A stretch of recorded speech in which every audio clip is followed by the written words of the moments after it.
Hi, welcome to Real Estate Podcast with James Abagi. It's nice having you join us again. And thank you so much for all of your inquiries, your questions, and all the things you've said about knowledge in real estate investment, especially in Abuja. Remind you, don't forget to follow us on our social media handles on Instagram, on LinkedIn, on Facebook, and now, like I said, our YouTube channel is up running. You could, at your own time, revisit the videos, watch, learn, and don't forget, like, subscribe, and make comments, and we'll answer all of your instructions or your questions as deem it fit. Welcome back to James Abagi with Real Estate Podcast. So this morning, there's a topic that we want us to explore.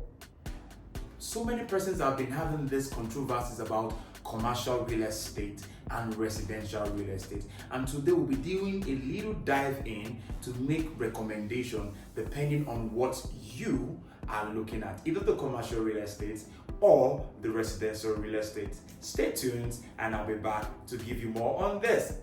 Welcome back with James Abagi on Real Estate Matters.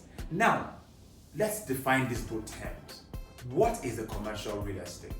Commercial real estate are real estate that are meant for commercial purposes. Example, malls, plazas, even the church is a commercial real estate. Even the mosque land is a commercial real estate. So now let's look at what a residential real estate is. A residential real estate is a real estate that is meant for residential purpose.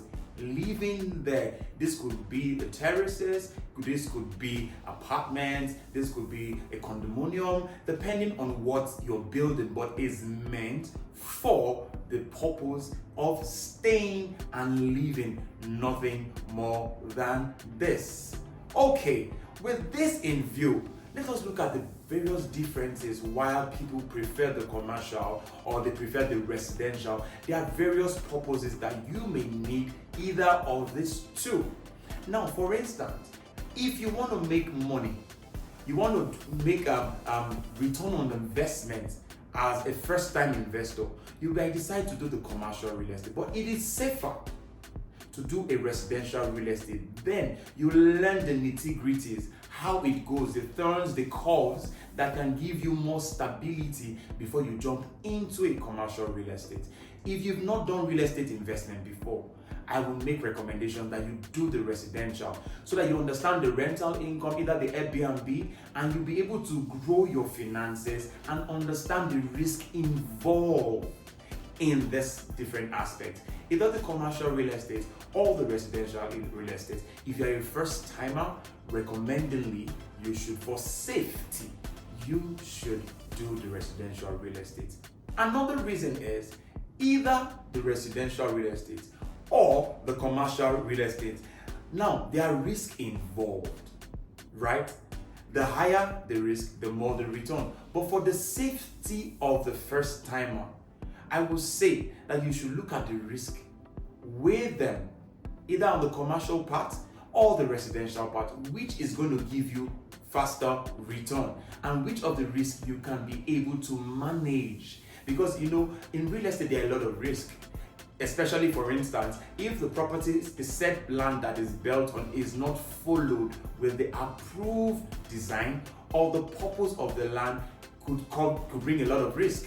And secondly, if the location, either the residential or the commercial, is not situated where the business can thrive, could also pose as a challenge. So you should look at your risk, the risk factor. That are you able to stand it? Are you able to hold it? Which can you bear? Either the commercial real estate or the residential real estate. Remember, no risk, no limited. However, the ability for you to control this risk gives you more edge. Another reason, you should look at the tenant and lease structure, either the commercial or the residential. Now, for a commercial real estate, on the tenancy or lease, it could go between 5 to 20 years. Whilst on the residential, it could go between 1, 2 years, a maximum of 3 years. So which are you ready to control? 5 to 20 years, even when the monies are going up, is what you've made, is what you have agreed on. An agreement made MOU made is what you stand upon. But on a residential real estate, after a year, you might decide to increase the price, you might decide to reduce the price as deem it fit. So we look at the tenancy and also the lease factors when you're considering the commercial and the residential real estate. So you choose which option works for you. Remember, if you're doing a commercial and you lease the property between 5 to 20 years, you cannot come back to make any alteration. It's after the tenancy before you be able to make. At that point, are you making profit or are you losing profit?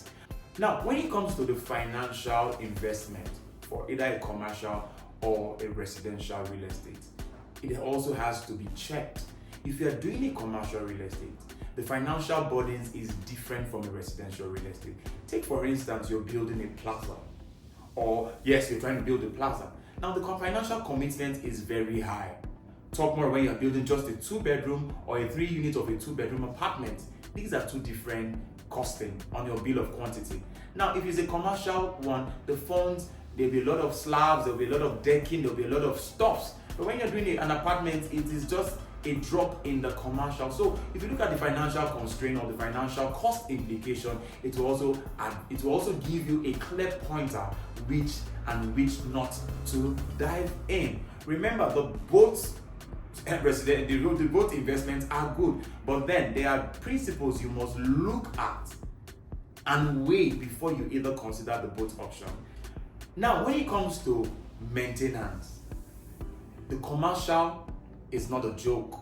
You have to outsource it to professionals, to industries that does commercial maintenance. While when it comes to the residential, it's easy to maintain. Now, for instance, let's take this scenario. You want to do a facelift of a commercial building. You cannot be able to handle it. You need to call a real estate or an interior person to run that, and it goes to tons of millions. However, if you're doing a residential maintenance, it's easy peasy. You can even outsource it, get the person himself then to get it done in a space of little time. But of course, if you are doing that on a commercial stand, it has to be outsourced to a commercial developer or an interior person that can run that, and it gives you a lot of money. So when it comes to maintenance, you have to also put that into consideration. However, like I always say, get your due diligence. Sit down, make your plan, look at the cost, look at the risk, look at what you are able to stand before you make any of this decision. So for us, we will make recommendations and we'll tell you which you should. We cannot decide for you. However, we'll give you a balance on both recommendations. The question is, which should you go for? I will say, if you're a first-time investor, it is safer for you to do a residential real estate. As you build your portfolio, as you build your investment, you can now diversify because you now have the technical know-how, you have the experiences, the turns, the curve to know how to navigate this water. But if you're not a first-time investor, you've been in the real estate space, you can dive in, right? Of course, the investment capital are different, both from the residential and the commercial. Now, like I always say, due diligence is needed here. Of course, I cannot tell you what your pockets can go. However, look at the cost, write them down, look at your investment. Which would you do without breaking the bank? Either the commercial real estate or the residential real estate is a fantastic space to enjoy. But the factor here is you. Right? The factor remains you. You have the onions, you have the decision, decide what works for you. But of course, you is not complete without talking to us. So like I would say, check us out on our social media handle, all of the social media spaces, LinkedIn, Facebook, Instagram, YouTube, and get more advice. Or better, send us an email on info.excelavenue@gmail.com.